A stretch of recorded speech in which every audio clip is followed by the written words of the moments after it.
Hello everybody and welcome back to the Leeds Lens. We are going early today because there is some breaking news. It looks like this morning, obviously it was announced that Strand Larsen was heading to Crystal Palace for £50 million. But multiple outlets, and I've been waiting if I should go live, if I should not go live. But I just think it's big enough that we need to go live right now and talk about this because it is coming out from the BBC. Graham's been talking about it. John Percy in The Telegraph has been talking about it as well. And it looks like Crystal Palace are set to walk away from the Strand Larsen deal. Alex Crook has also said it. But Sammy, the one I want to focus on mainly with this is the BBC. And Sammy Buckbell in the BBC said Palace have communicated that they may walk away from the deal entirely. Wow. Absolutely wow. I didn't expect this at all. I was saying before I actually went live, I don't think there's ever been another time I can remember where, look, I think Fabrizio Romano's got a few here we goes wrong over the years. I think he's got, did he get Ben White wrong with us once as well? I don't ever think there's been a time, though, where David Ornstein and Fabrizio Romano have both said something is going to happen, and then it's not happening. Has David Ornstein ever got anything wrong? He seems to never get anything wrong, Ornstein. But he did say this morning that it looks like that deal was going to happen. But it looks like, obviously, the way this has all fallen through is that actually it was going to happen, apparently, from all accounts. And yesterday, this deal was looking like it was going to happen. Obviously, it sounds like Crystal Palace had a phone call yesterday with, of course, Wolverhampton Wanderers regarding this deal. And basically said, look, this is the price point we're at, and they agreed a fee. Today, though, they're expecting this written agreement to come over, and they still haven't put across a written bid, which is slightly confusing. So obviously that means that they're potentially going to pull out. And also, Palace are now obviously pushing for this Ivan Gassard. Of course, he transferred to Aston Villa in the summer, but now potentially looking like he is going to go to Palace. And I think if you're Palace, they might look at this situation at this moment and go, well, do we want to spend this sort of money on Strand Larsen? Because we do, I must admit, regardless of what we're all saying about the Strand Larsen, and we're all getting really hyper, we all felt, and I know a lot of you guys felt it as well, that Strand Larsen was 40 million and that was the max bid. And I think this morning, to be honest, when everyone was saying, wow, it's going to be sort of 50 million to Crystal Palace, literally all Wolves fans were celebrating. And obviously, if anyone saw it, I did a TikTok this morning, I also put it on YouTube Shorts as well, and I was saying, look, I don't want this deal I want this deal to happen for Leeds United to go get Strand Larsen, but I must admit, I'm not that angry because actually I don't think we really should be paying £50 million for Strand Larsen. I don't think he's worth £50 million, is my honest feeling.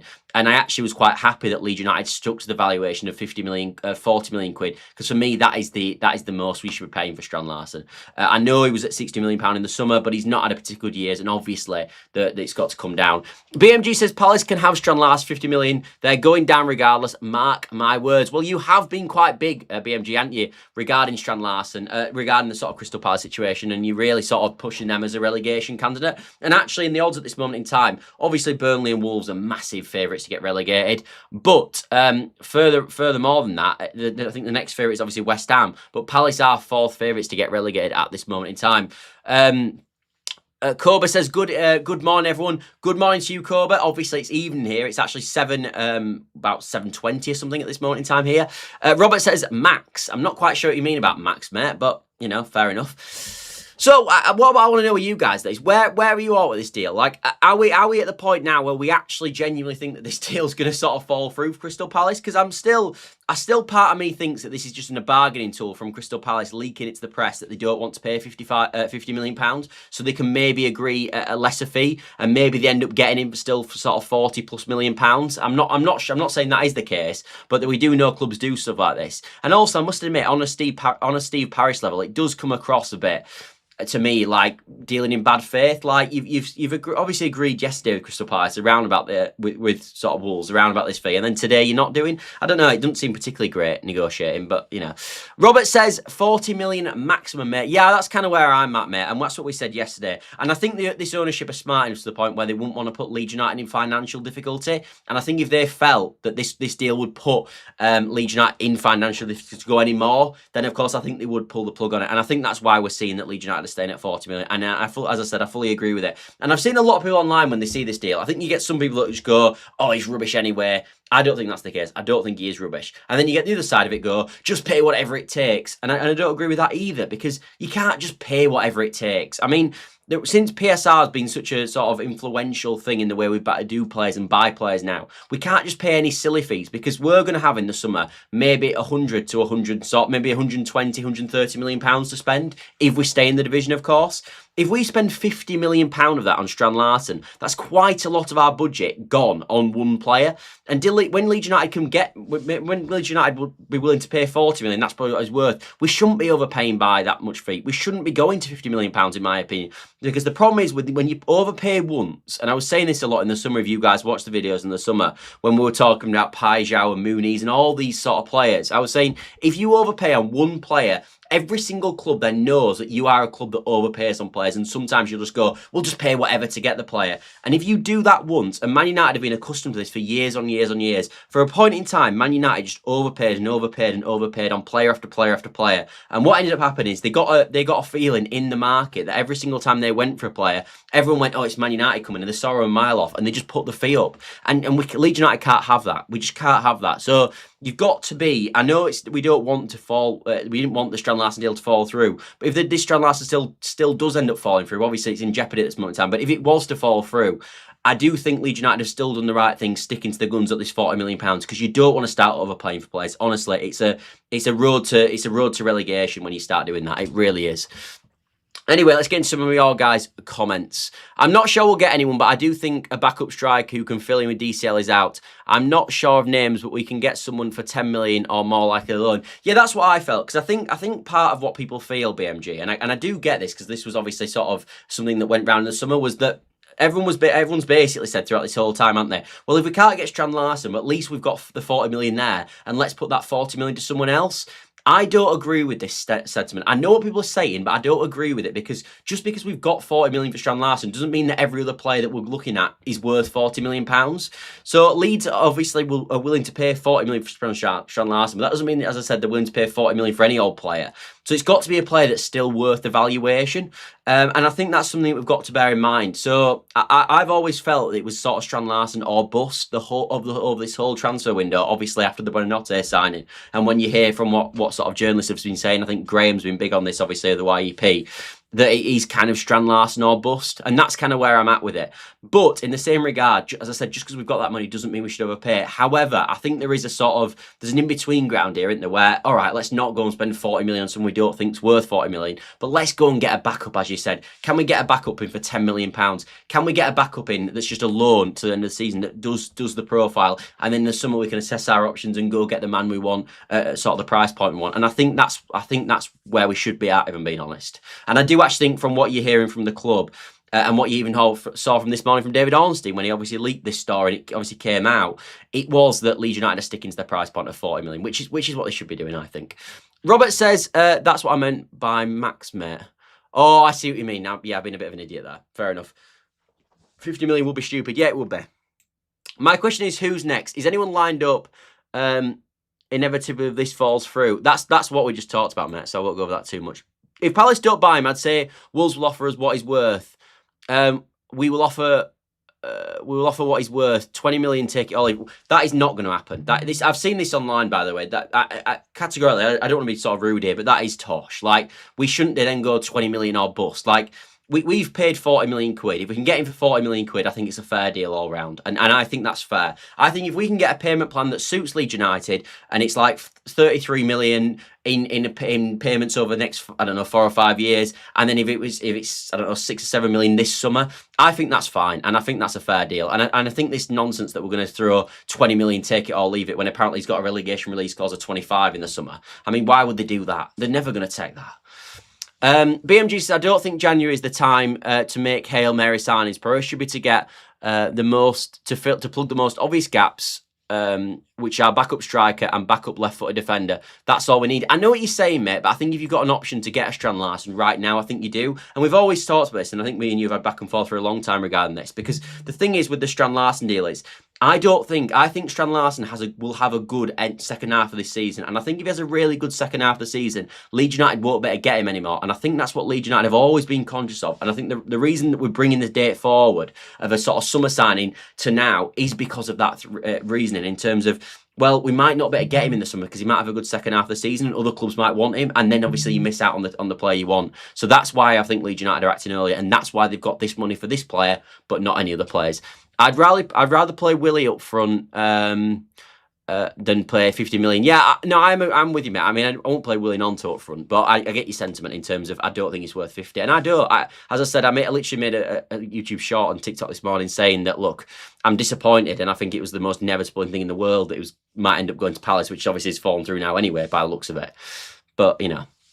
The 40 million asking price is already over than it should be. Yeah, well, this is what I mean. I think people have now thought, because obviously Crystal Palace have sort of basically accepted this £50 million bid that's now potentially going to be retracted, that they now won't take Leeds United's offer.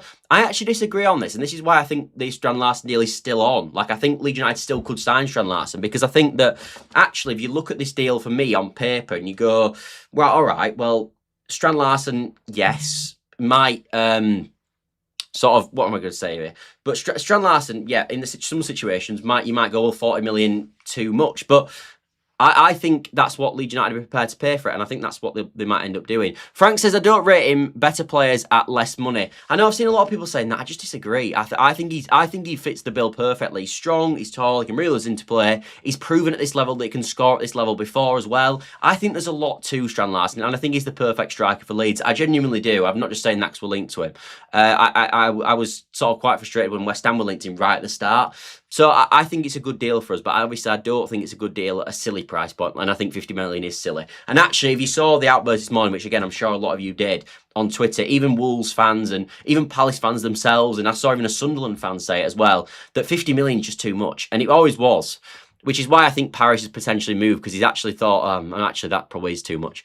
Very unlikely, but if it falls through with Palace, we should lowball them, because it'd be even less money. I know what you're saying with all this. They're not going to lowball, though.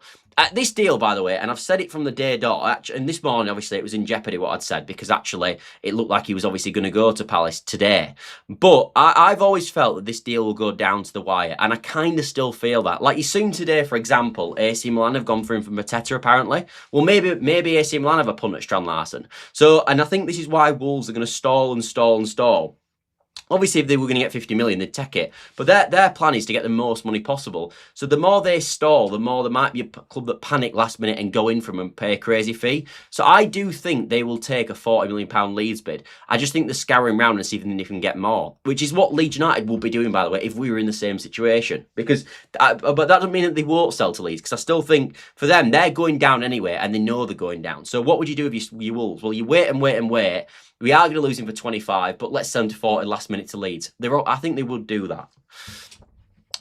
I'd be looking ideally for a striker and a left back on loan, like an insurance at the end of the season, then do a proper rebuild, just as you said there, as I was typing. Yeah, and as I said, I know what you mean, and I think I think that is Leeds United's plan fundamentally, BMG. I think that's what Leeds United actually want to do.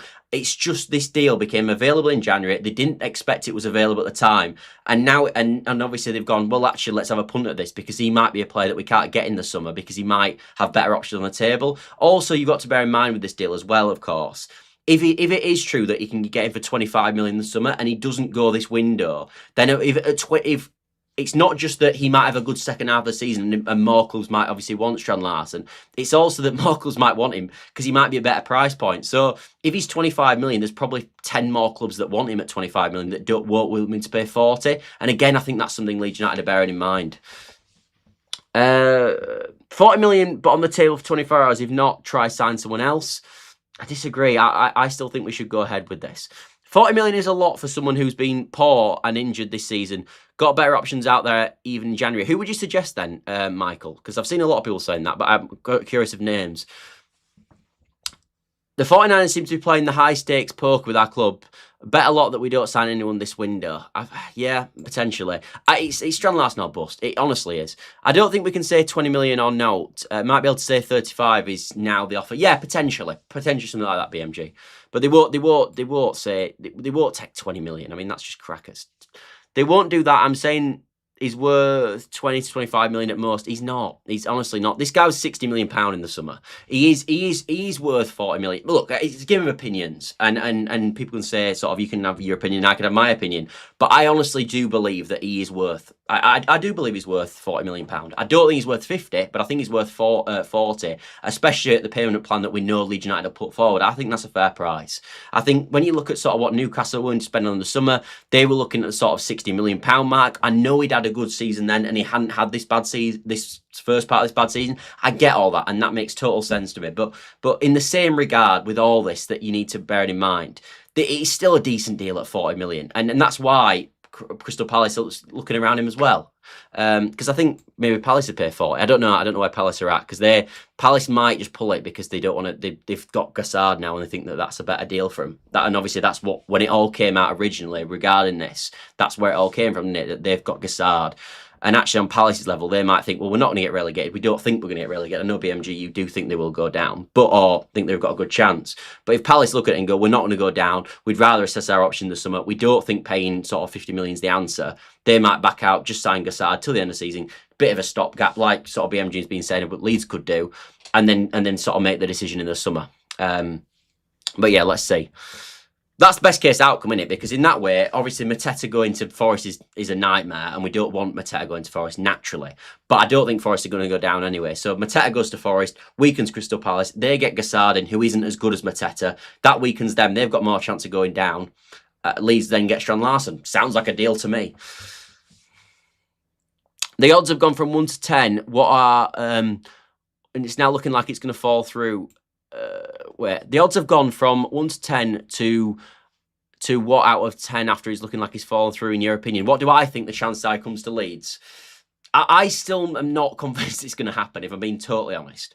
But there's definitely more chance in the last hour than there was 3 hours ago. Like 3 hours ago, he was definitely going to Palace. That was the made out thing. Whereas now I think there's much more jeopardy in the deal naturally. So maybe it's 50-50 now that it comes to Leeds. Maybe it is. Because I will still maintain, regardless of this everything that's going on with this deal, regardless of all this that's happening, I still think if it comes to deadline day and there is no better offer on the table, Wolves will take 40 million from Leeds. That's what I believe. I know there's been 50 million now and it's sort of fallen through potentially, but I think they will wait and wait and wait, assess all their options, but I do think they will take, I would imagine they take 40 million on deadline day. They won't take it today because they'll wait and wait and wait, assess all their options and make the decision then. But I do think they will take that money. I do.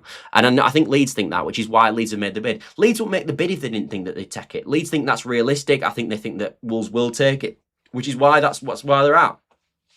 Obviously, if it goes for more and it goes for miles more than we think it's worth, than Leeds think it's worth, and let's be honest, all of us think he's worth, then is what it is. They've overpaid and that's the situation. Gibson White says 154 watching and only 24 likes. Yeah, I forgot to mention that at the start of the video. The channel growth recently has been unbelievable. So if you could help the channel by dropping a like, subscribe, all that good stuff, it really massive helps the channel. I'm only a small channel, as you can see from my subscriber count. So any support, basically YouTube go, wow, this is a small content creator.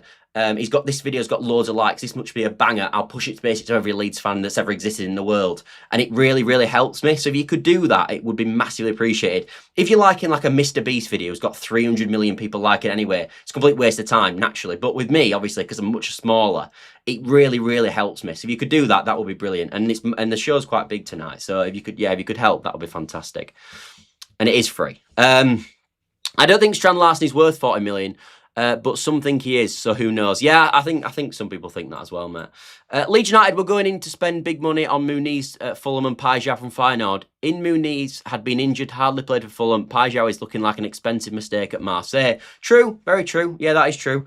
I still think Bijol will come good. I still think Bijol is a really good deal for Leeds, or would have been a really good deal for Leeds. I know he's not going well at Marseille, but I think he's a good player.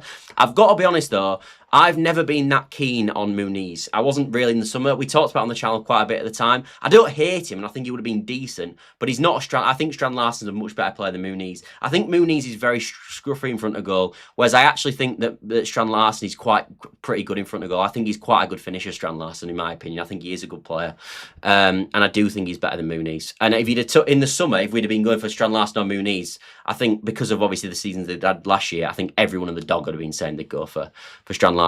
Like the video, if you hate Man United, yeah, that's probably something I should have said, mate, because I think we'd get probably a little bit of support on that. I'm not convinced 40 is a great deal, but it could be a lot for a relatively unproven player. This is where we disagree, though, because he is proven, and I think this is what Leeds United. The reason Leeds United are pushing this deal more than any other deal in January is, if you've looked at what the recruitment the 49ers have made, basically in their whole tenure at Leeds United, we have sort of gone a lot more for sort of not foreign players and actually players that are playing in this country at this moment. Not in terms of nationality, I'm on about people that have played in this league. Like, even you look at some of the signings last year, you look at Jaden Bogles, we obviously signed Joe Road. I know we'd already had him, but we have made a focus. And actually, when the 49ers first came in, one of the first things they said is they wanted to go for more from English clubs and buy more English proven players that can play in this level before. And I think that's one of the reasons they like Strand Larsen. I know he's not had a fantastic time at this year. Everybody knows that. But he has proven that at this level, he can score goals. And there is a lot of players that have played in Serie A, played in the Bundesliga, played in La Liga, but they haven't proved at this level. At least, no matter how bad Strand Larsen's been this year, he did prove last year that he can score goals at this level. And I'm convinced that's why they like him. And that is why he's worth a premium, because he's a player that scores goals at this level. And say Barry in the summer, who Everton paid loads of money for, I know he's starting to score goals now, but he didn't have that provenness where Strand Larsen does. And he's also a good age, by the way, 25 years old. It's a good age to buy at that, I think, because it's old enough where you've got a bit of experience. You've played at this level for a few years, like he obviously has. But in the same regard, it's also got a lot of potential, and actually you've still got a lot of selling potential. Like, you could have him for 3 years, sell him at 28 for more if he obviously progresses at Leeds, which you would hope. So I think I think 25 is a really good age to buy at. And I think for a club trying to stay in the division, it's the perfect age to buy at. You don't kill yourself on FFP by buying people who are in the 30s and have got no resale value, but you're also not just buying kids to try keep up. I think he's, as I said, for me, I've said the whole time since we first got linked to him from that David Ornstein tweet, it's a perfect deal for Leeds. It's just about the price point, and if it's too high, we should walk away, which is what we're doing. But if it is 40 million, I think it's fine. I really do. I think it's a good deal. Additionally, has Pro's reluctance to leave hampered our spend? Pro needs a Viking funeral, needs to be tied to the tractors and come back again. Tied to the tractors? Tied to the tractors and come back again. I think the thing with Pro is, and it's always been the same situation, he just wants to play Premier League football, doesn't it? And that's constantly been the sort of issue with this, is that naturally he doesn't want to drop down. And I get it in a professional manner. Like, if you've worked so hard to get to the Premier League, which obviously he's done, and fair play to him because he's managed to get there, do you really want to give it up easy? The only thing that I've always questioned with him is, like, when Ipswich have got a permanent deal there, I think Ipswich are going to get promoted this season. I think they've got a good manager. I think they've got a good squad. He's managed to get promotions before, as we know, when we were the ones that sort of that fell short because of McKenna. So I think he'll find himself in the Premier League again in a few months' time if he goes to Ipswich. So if I'm him, I'm going to Ipswich. And also, if he goes to Ipswich, he's more likely to fire them up, isn't he, as well? But they've also made some good signs. I mean, Dan Neil's quite a good signing for them. Anyway, this is not an Ipswich chat, but I think he's been a bit daft not going there. Apologies, by the way, I'm not going to be able to get through all the comments. There's just loads of people in tonight, so it's a bit more tricky. Normally, when we do 8 PM every single day, we usually can get through all the comments, but as I said, it's a bit tricky tonight. Mate, we cannot wait till the last minute to get a transfer. Look what happened with James when we had Bielsa as our manager. I know what you're saying, but it's that Leeds will do this. Like, Leeds will go down to the wire. They will wait and wait and wait to try and get their man. And if they end up falling short, then that's how it's going to be, and we'll go with what we've got for the rest of the season. Hopefully that isn't the case, though, and we obviously can get him over the line. Please take Strand Larsen from us. 50 million for this bloke is insane. We're not going to pay 50. Oh, it's a Palace fan. I was thinking it was a Wolves fan, but it's a Palace fan. Yeah, I've seen a lot of Palace fans on Twitter being like, what is Parish doing? I reckon 40 plus 5 in add-ons. I don't think Leeds will go more than 40, mate. I don't think they will. I think Leeds think that's a fair offer. And if you've watched Leeds and how the 49ers have operated since they've joined the football club, They do usually send their marker down, and they set a price point that they're willing to go to, and they usually don't go over it. And obviously with this one, I think it's quite obvious where they're at really. Ivan Toney would be a good shout as a possible loan deal, as he's keen to return to England to fight for a World Cup place and as pedigree in the Premier League. Yes, I do agree with you to an extent. I don't think they'll do Ivan Toney though. One, as Ashley said, he's on 400 grand a week. Obviously, he might take a pay cut to come to the football club. A lot of players do, but the problem is with him is that if you look at how Leeds United recruit, and if you listen to Baron Cross, he was talking on the Square Ball about this recently. Graham Smith, obviously the YEP, said this loads of times. Leeds United want a certain type of character. And Ivan Toney was going to end up going to Arsenal, but he didn't go to Arsenal because Arteta wasn't showing his character. And I think if you look at sort of some of the videos that come out of Ivan Toney, look, I don't want to speculate too much about what he's like, but I would imagine his personality puts Leeds off. I might be wrong, but I would imagine that's the case with him, unfortunately. So I don't think he'll do it. I also think the same with John Duran as well, because apparently John Duran's looking at coming back to the Premier League. I think Everton are sniffing. A few other clubs are sniffing as well. He obviously went to Saudi, and now I think he's in Turkey. Again, Leeds United wouldn't, as much as John Duran for me is a really good player and would be fantastic at Leeds, they won't do it on a personality basis. And I think we are reaping the rewards of the personality scouting in recent weeks. Like if you look at the team cohesion at this moment in time in comparison to other clubs that are in the relegation battle, I think the idea to go down this path of picking as people with a certain personality has been perfect. Like even if you listen to James Justin's, I think he obviously did that interview a few weeks ago, talking about how easy it's been to integrate himself into a dressing room. And again, this comes down to Leeds United's personality scouting. Scott, aren't you 24? Get yourself to Ellen Road for a trial. I know, mate. I should get down there, shouldn't I? I am 24 and I should get down there. Sudden like, thank you very much, mate. I do appreciate that. If we get him for 40 million, he scores a bag full of goals and keeps in the Premier League, we'll be saying, what a bargain. We football fans are funny creatures. You bang on, mate. And I think that's a great comment, Sean, because if we go down, it will be an absolute nightmare, will it? The club will probably lose 150 million quid. But not just that. One thing you've always got to remember with going down is you don't just lose loads of money because you don't get your Premier League money the year after, but you lose all your players on the cheap. We've already been told in the summer, by the way, that a lot of our players have got relegation release clauses. We've been told this by basically everybody at the football club, that this is the case. Even Robbie Evans himself, coming from the actual mouth of our CEO, said there is relegation release clauses in players that we've signed in the summer's contracts. If we go down, we are getting relegation release clause fees, and we are losing serious money. Like, do you remember when we had Rafinha? And we nearly got relegated and we were going to lose him for like 20 million quid. And I think it was the same with Calvin Phillips. And you could have basically lost, 60 million quid there, something utterly ridiculous. So it's not just your Premier League money that you don't get. It's the valuation of your players that drops through the roof as well. Leeds United can't get relegated for that reason. It will be an absolute mess. So if Strand Larsen keeps you up, he's well worth it, isn't he? He's well worth it. But in the same respect, we don't want to put us in jeopardy to the point where if we get relegated, we're in a mess. Because what we don't want to do is sign Strand Larsen for 40 million.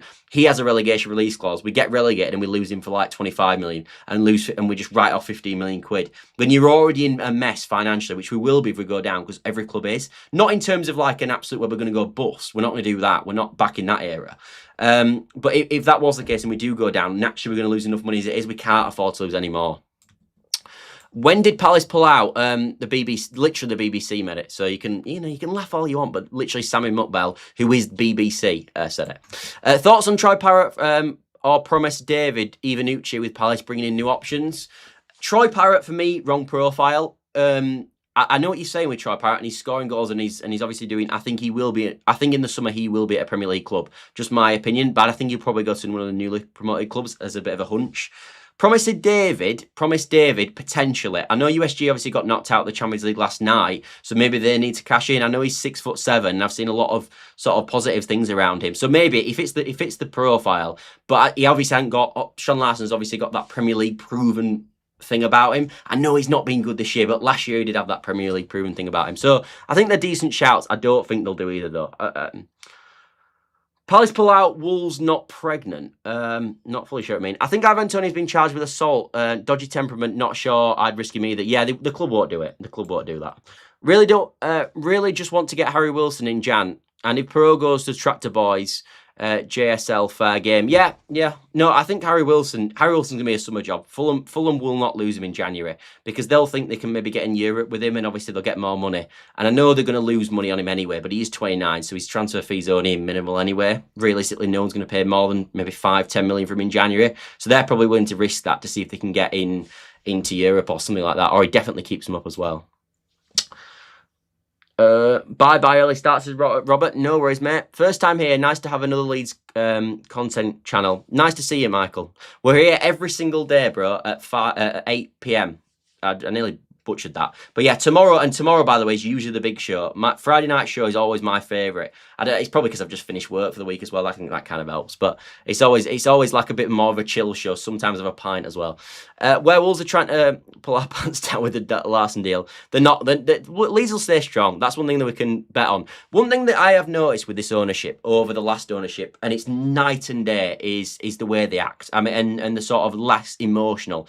When you look at how Radrazani and Victor Orr acted in comparison to sort of Parag, etc., it is night and day. I know they worked in partnership for a bit, but it's night and day. Like we had Parag, not Parag, we had Andrea Radrazani messaging YouTubers about our potential signings at one point. That's how bad it was. That is how genuinely awful it was at one point. Parag would never do that now, and I think you want a steady ownership. I don't think, like, I look at Marinakis at Forest, and look. Forest have done well recently. They've got into Europe, etc. People like their ambition. A lot of Forest fans like Marinakis. That will end in a problem because you can't have an ownership that behaves like that. You just can't have it.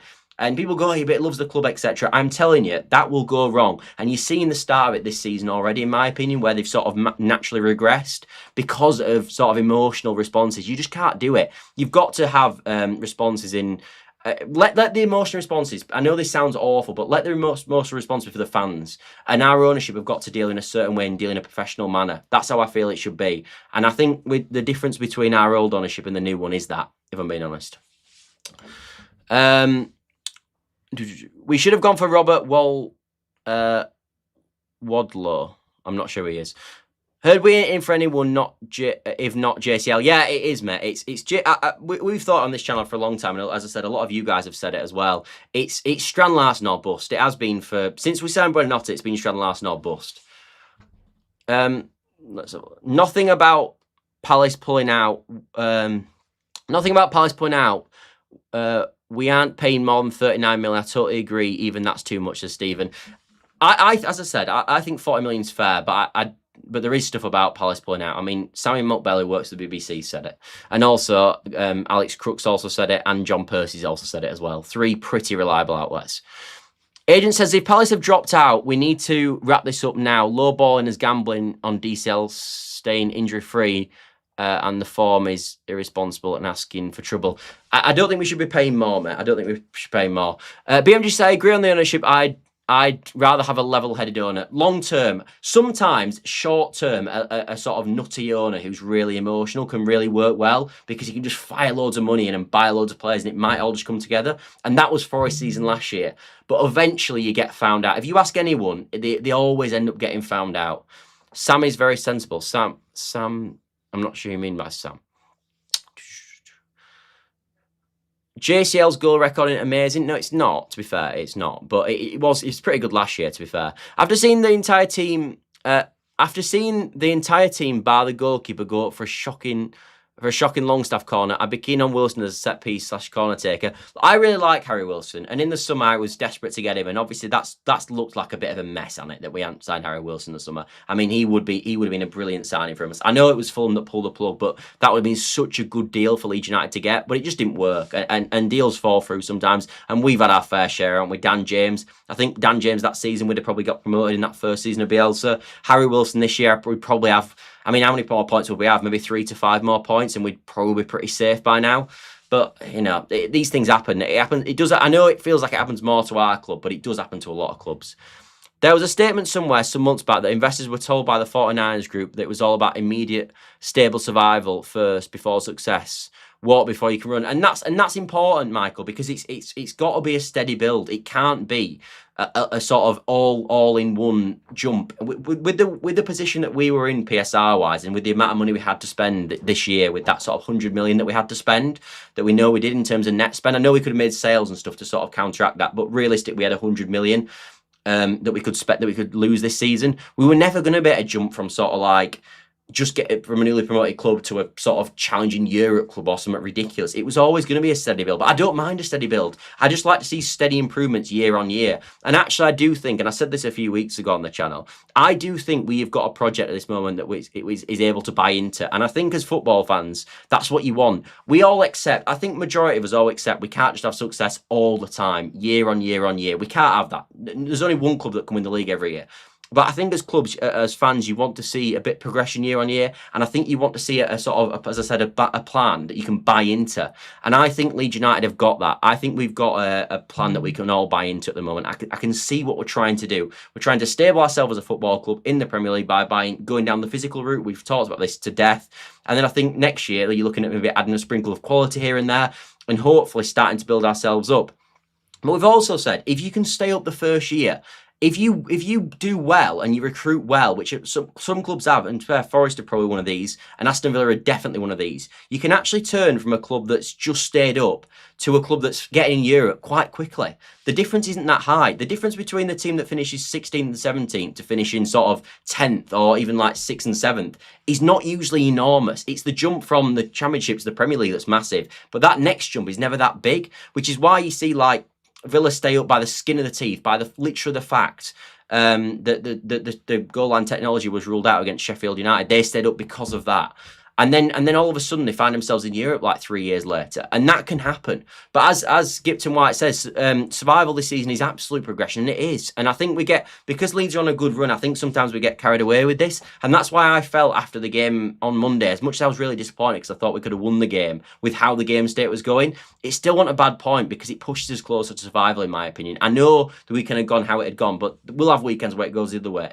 But we are, I get it. I know I feel like I can see what we're trying to do at the moment, and I like that because at times it's been over the last few years with Leeds United, especially under the Radrizzani ownership, it felt just sort of scattergun all the time. And like, as I said, do you remember all that stuff where we lost out on Gakpo? We went for, what was that lad we went for that we missed out on? I can't remember his name now.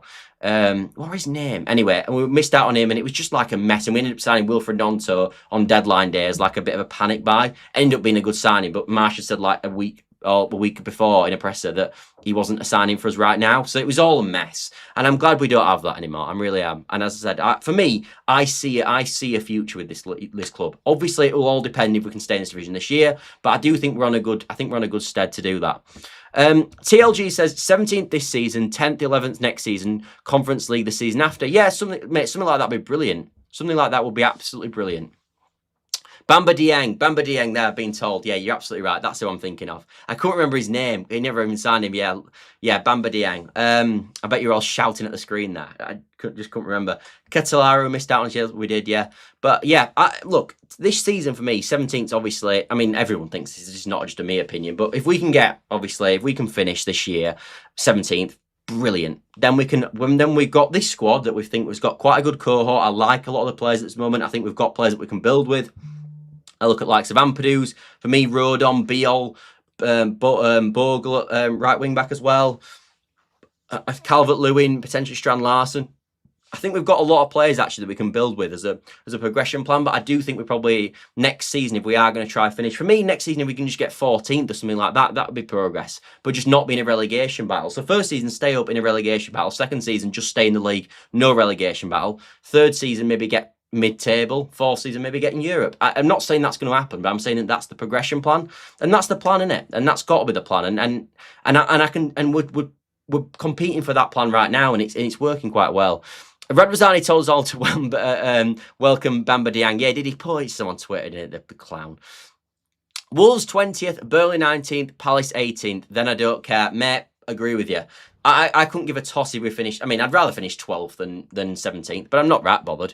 Gabby Gudmundsson, excellent. Yeah, exactly, mate. And actually, to be honest, a lot of the signs have been pretty good, and he's another one. I can see him coming with us as well for the journey. I think you're probably looking at, if we are going longer term here, you probably are looking at new creators in the team. Like, I'm not fully sure that sort of how good Okafor is. Maybe there's going to be progression with Okafor, but I'm not fully sold on him yet, if I'm being totally honest.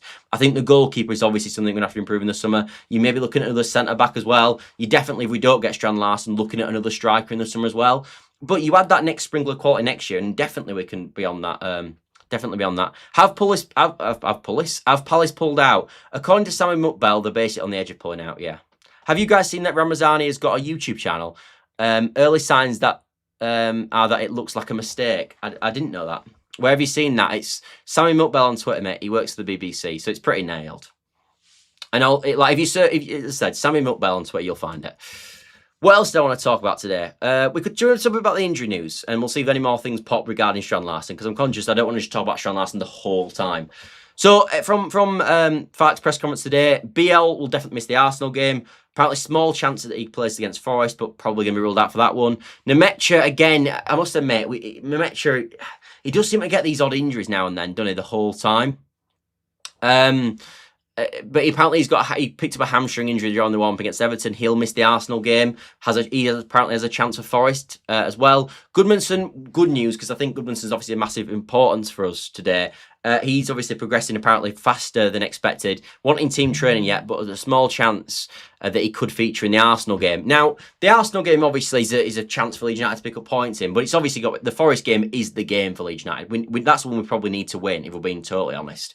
And if he's got a small chance for the Arsenal game, that does mean that he should be back for the Forest game. So, look, hopefully he's back for the Arsenal game, fantastic. But for me, obviously the Forest game is the big one, because that's one that we've got much more chance of winning. And that's one that if we can beat them, and we've already got points on them anyway at this moment in time, we could really sort of progress ourselves.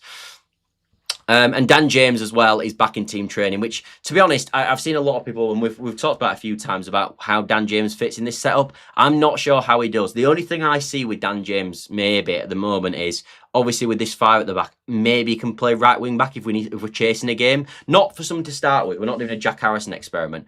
But if we say at the 70th minute and we're losing the game by 2 goals, maybe you throw him on at right wing back and see if he can sort of get us back into the game. Maybe. Raj says, well said, mate. I foresee us moving out at least 5 players in the summer. Melier, Joseph, Byram, Cairns, Harrison. Probably add Joffrey to that. Who else do you foresee moving out in the summer? People are not going to like this, but I think there will... I'm not saying it's going to happen. What I will say with it is that there's 2 players that are obvious at this moment in Gnonto and Tanaka. And I think if them two have another 6 months like they've just had, but especially Gnonto, who's not featured loads. I know Tanaka at times has been really impactful. Like, I know he had a bad game against Everton, but actually it was only a few months back that he was scoring a world against Chelsea and scoring in the last minute to get us a draw against Liverpool. So at times he has featured, but I don't think Gnonto at any point really has been a mainstay in this team. So I think he could go potentially this summer. I do think he could go.